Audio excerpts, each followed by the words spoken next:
All right, the moment I've been waiting for.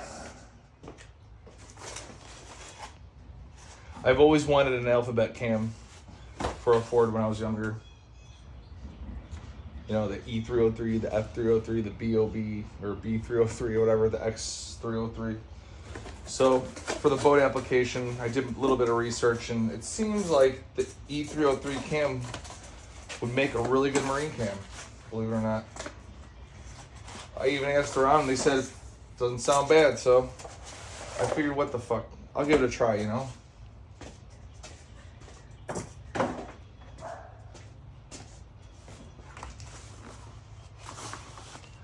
Genuine Ford. Look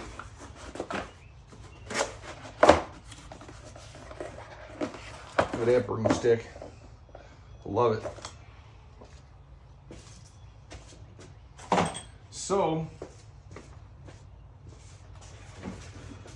the way I install my camshafts, I stick them in first, and then right before they're going to go in their final bearing destination, I put some assembly lube on it.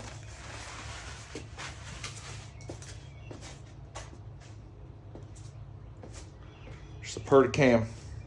I don't know if you can see that or not, but there's the grind numbers, E303. So, very carefully stick it in. That's what she said.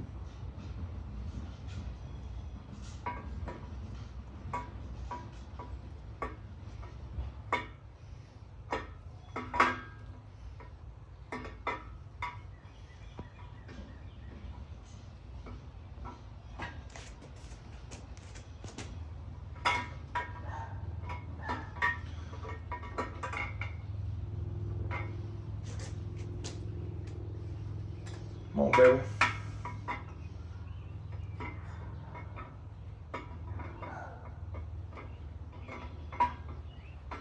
All right.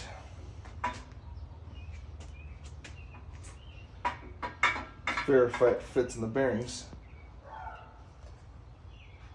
Oh yeah. All right, good. Just making sure. So, now what I'll do is I'll let the cam out a little bit. I'll apply assembly lube there, and there, and also here, and then I'll slip it in. Then when I'm ready, I'll go ahead and I'll spin the cam and I'll lather up those lobes, just because I don't want the shit dripping all over the place until I'm ready. So that's what I'm gonna do. So cool, that's the first thing. Then once I get that all done, then I'll go ahead and install the crankshaft. All right, we got the cam installed. So next we're gonna slip the crankshaft in. I got all the bearings installed on the bottom of the motor. So I'm just gonna put a little assembly lube down there.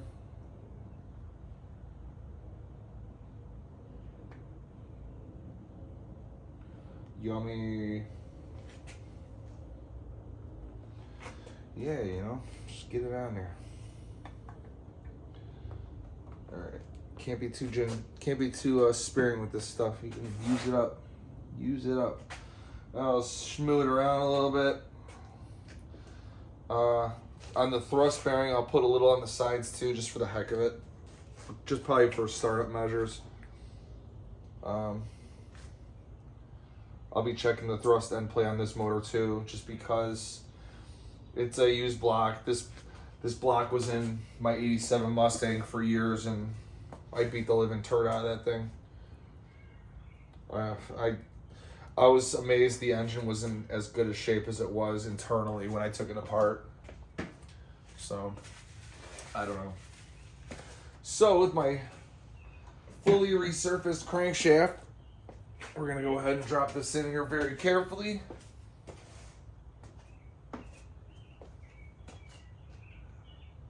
Making sure we don't want to ding nothing.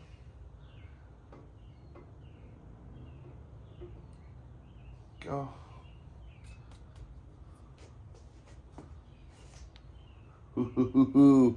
Progress. Awesome. So, I think what we're going to do is we're going to go ahead and start laying the caps in. So I'm going to, actually I think I'm going to put this on the tops of this. Put a little assembly lube.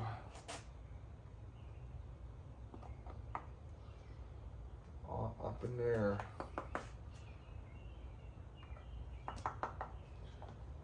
Okay. All right. There's numbers on all the main caps. They all have numbers. So, the numbers are going to face forward.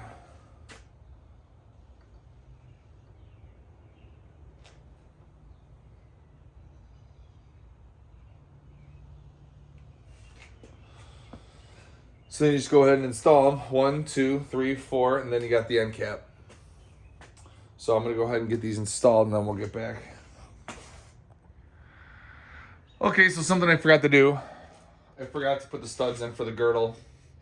Not really used to having one, so I've never really used main studs before. So kind of cool though. I mean, it's only a boat, but hey, why not, right? I don't know what else I'd ever do with this girdle and all this stuff, so I might as well throw it in the motor.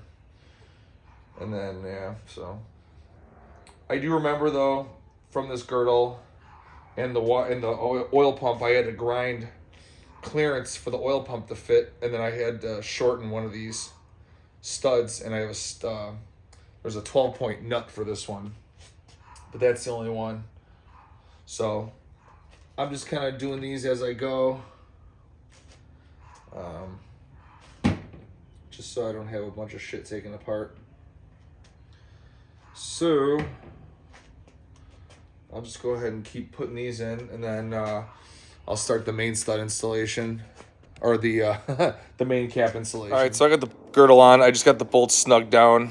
As you can see, those washers give it the gap it needs. Yeah, so looks pretty nice. So I'm gonna go start the torque sequence. I gotta start with the thrush cap, I believe, and then work it from there.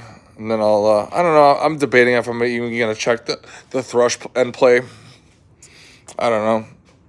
It's not really that crazy of a motor, so I don't even know if it's really important, but I don't know. We'll see.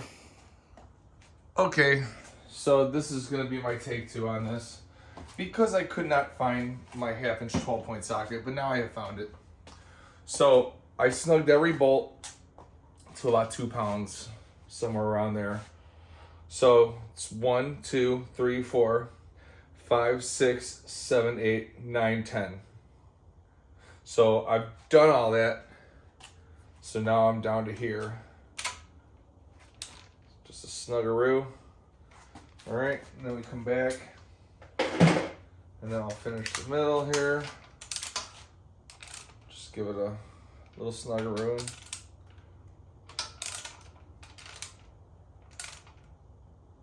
Okay, now what we're gonna do, we're gonna smack the ends of the crankshaft on both sides, back and forth. Give them a tap one way, and then a tap the other way, and then it should hopefully set where our crankshaft location should be, for the most part. So just give it a this way, and then give it a that way.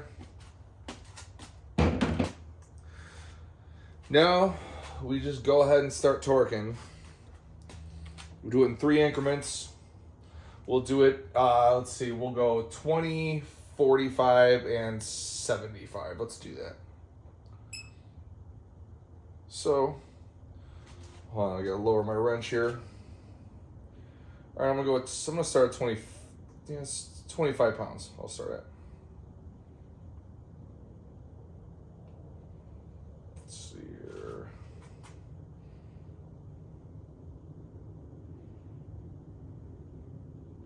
Okay, there's 25. So we'll start with this one.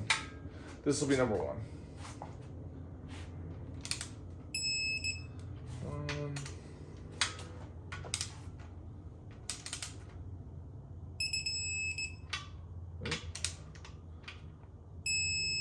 Good. 3.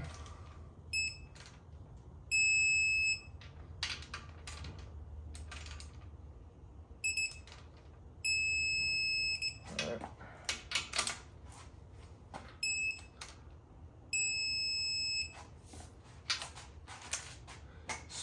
12 points.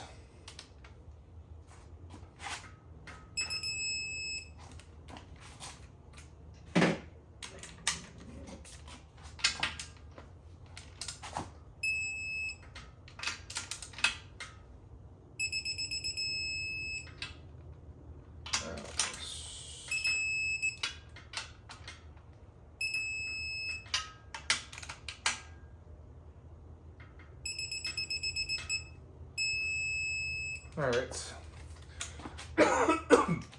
Oops. All right, now we'll step it up to 45. Excuse me.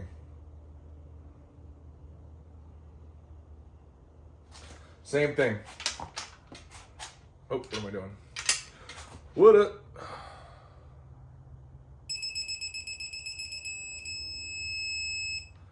Right. I like to pull slow.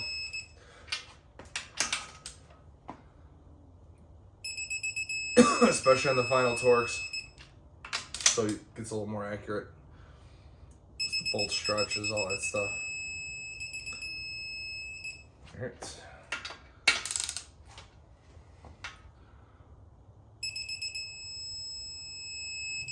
Alright. To the half for the 12 pointer.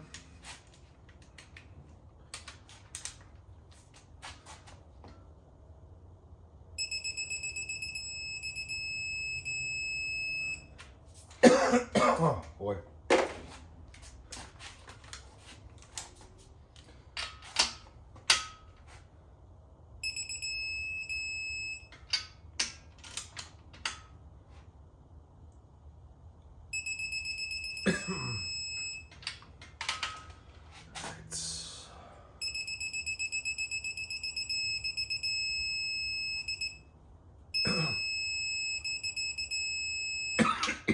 Man, down the wrong pipe.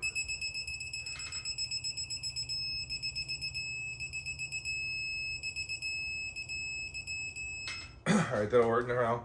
All right, now let's bring it up to 75. Do the same thing over again.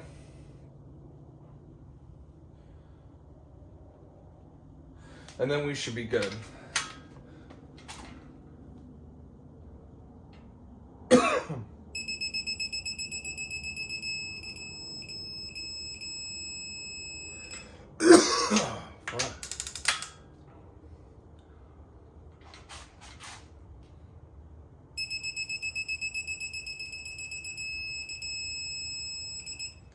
All right.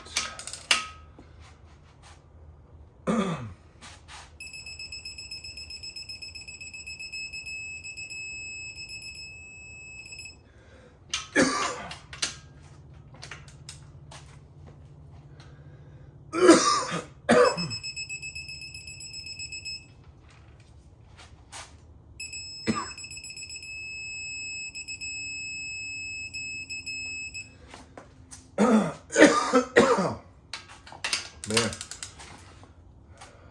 perfect timing for my video, huh? Have a cough fest. I haven't even smoked anything today.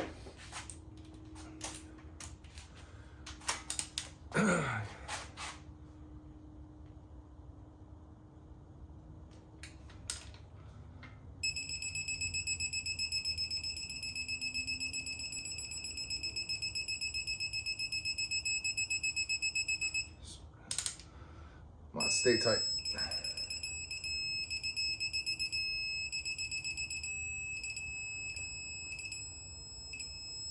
That's better.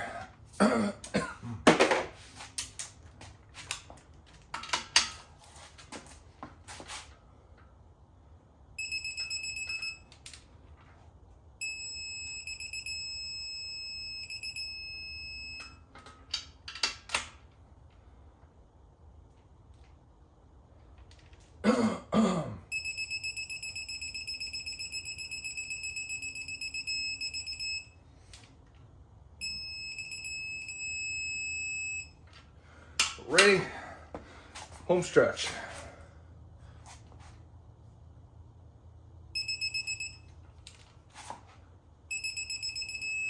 The worst one was doing my power stroke, the 7.3, 125 foot-pounds of torque. And there's a lot of head bolts. I was tired after I was done with that one.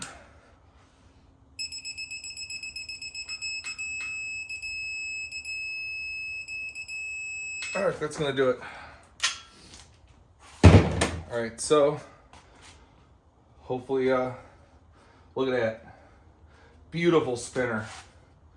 Excellent. I'm very happy about that. I was gonna check the crankshaft end play, but I'm not gonna. Unless somebody really wants to see it, but it looks pretty good. I suppose I could set up for it. We'll see, I don't know. See how I feel.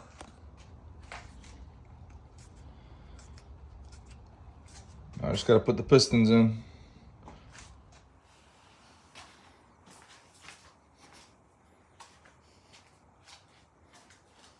That's enough for one night.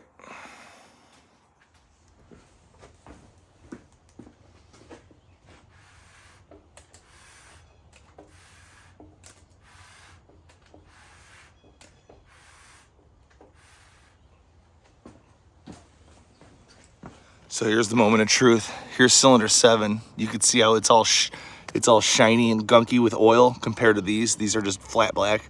That's how you know there was oil coming through the piston. So here comes the moment of truth. Let's see what the bottom looks like. This is what matters. Yeah, see how you can tell that was the bad cylinder. Doesn't look bad. Hopefully the valves ain't bent. If the valve seals, then it's good to go. I'm just gonna clean them up and slap them on the paint them and put them on. All right, so I did leak test on the heads, and they're good, thank gosh. I was really scared that cylinder 7 head or valves were gonna be screwed up or whatever, but no, they're good.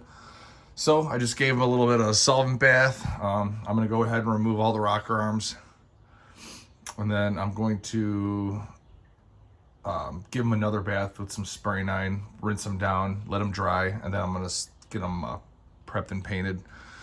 then I gotta tackle that cover too. That thing's pretty gnarly, so I'm gonna see if I can break all that crap down in the solvent tank and then throw it in the sandblaster over there.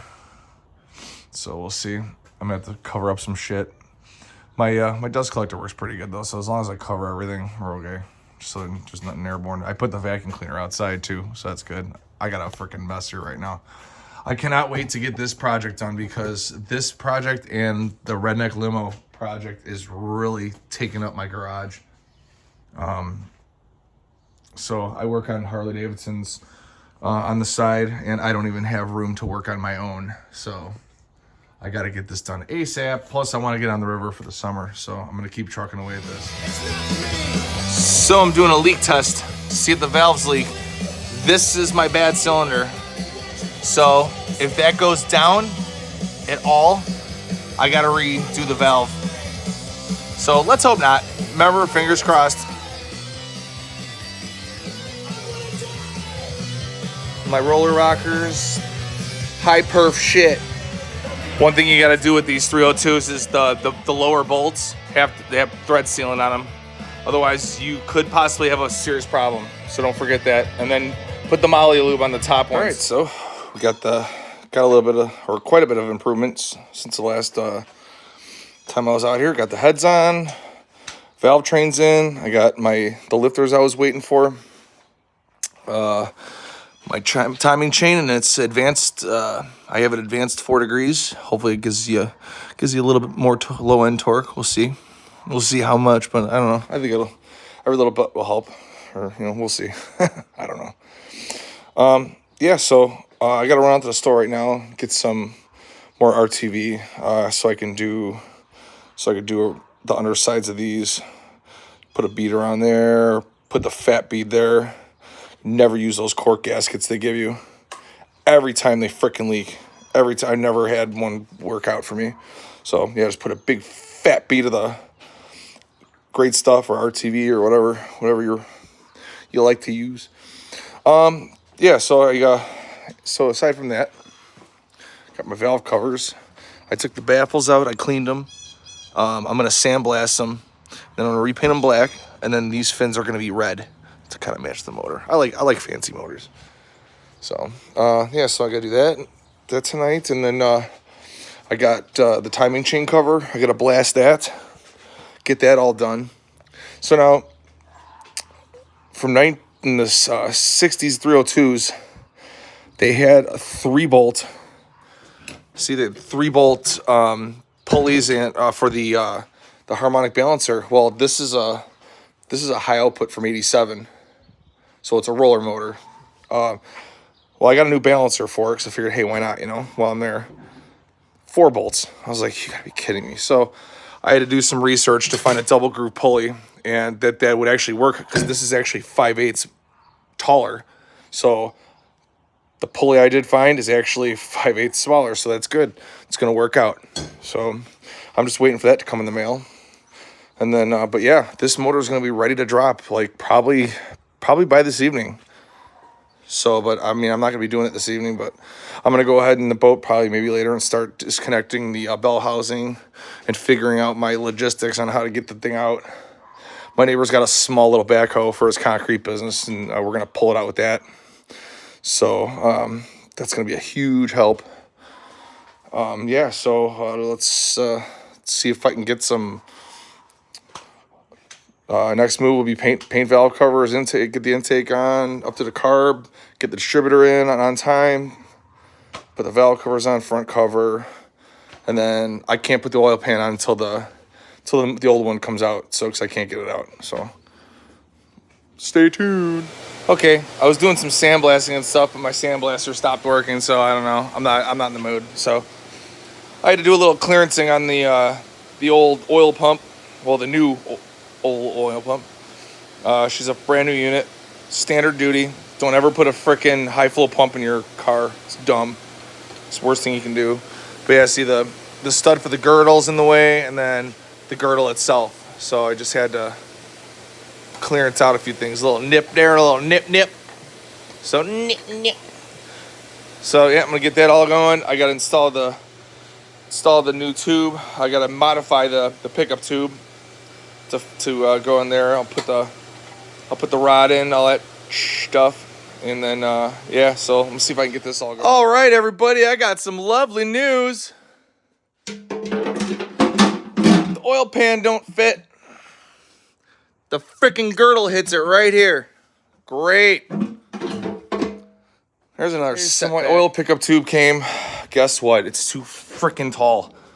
So I'm gonna cut it there, and bring it down. I'm gonna take 2 inches off this and weld it together. Hopefully this aircraft paint remover freaking rocks. That's what I'm talking about. Gonna give them a little sandblasting to etch the metal a little, and then they're gonna be painted, and these tops of these fins are gonna be red. I'm taking a break from fiberglassing, getting this prepped up, mocked up, ready to go. So I went ahead and cut 2 inches out of there. That's what my figurings were. So I should have about a half inch between the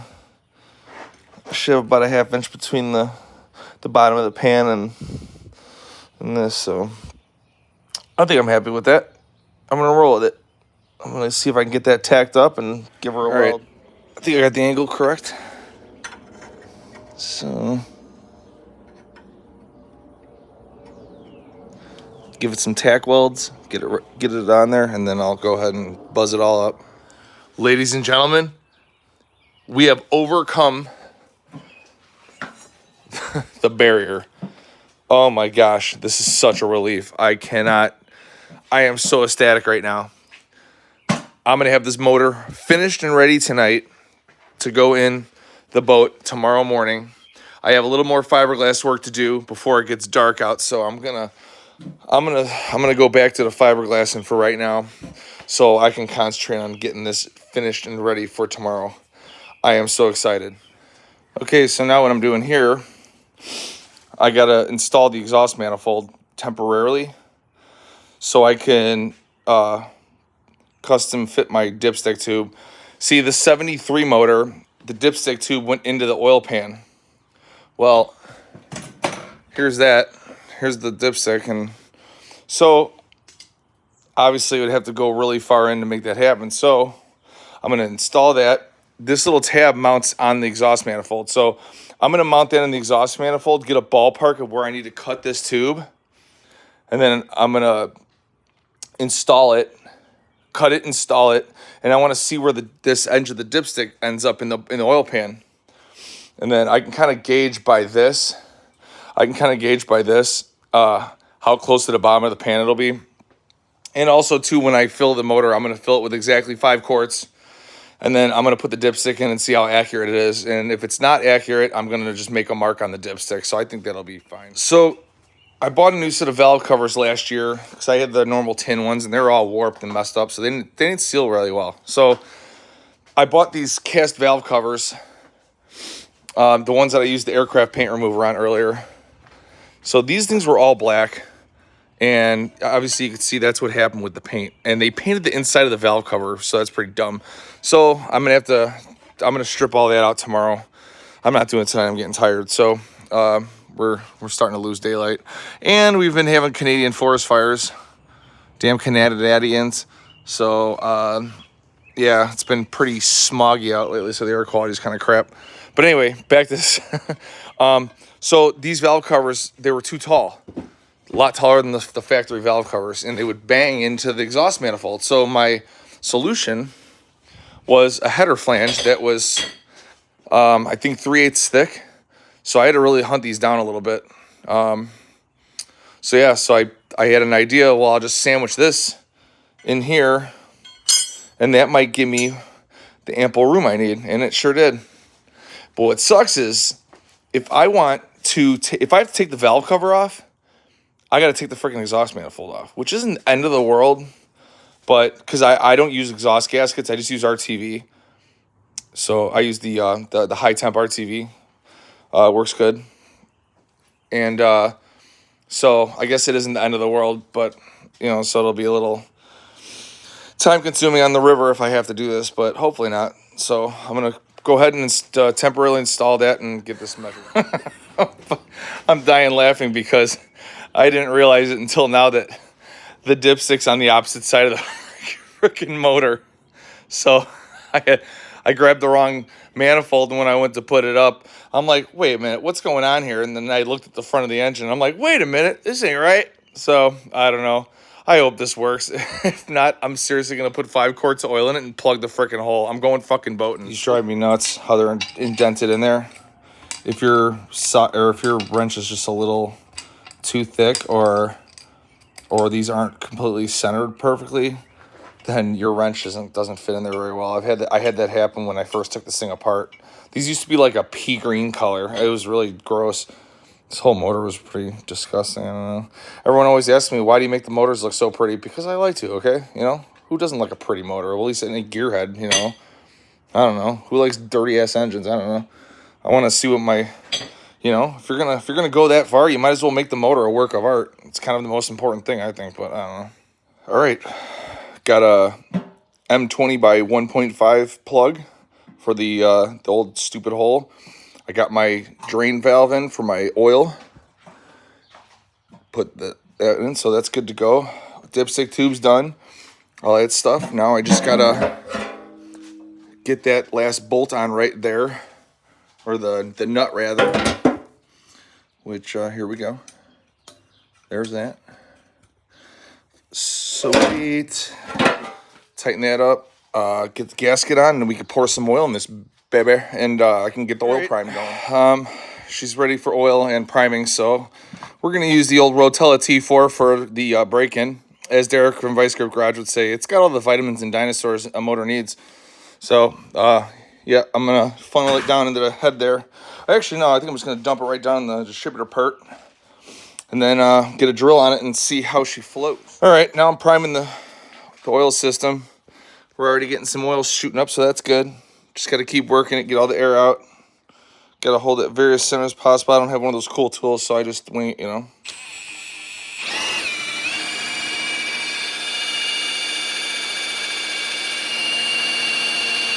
she's making her way out. Man, I remember the days I had friends. Oh my God. She's got to go all the way there in this crap asphalt. God, I can't wait to get the new shop. Oh, I just let the secret out. Oops, I'll talk about that later.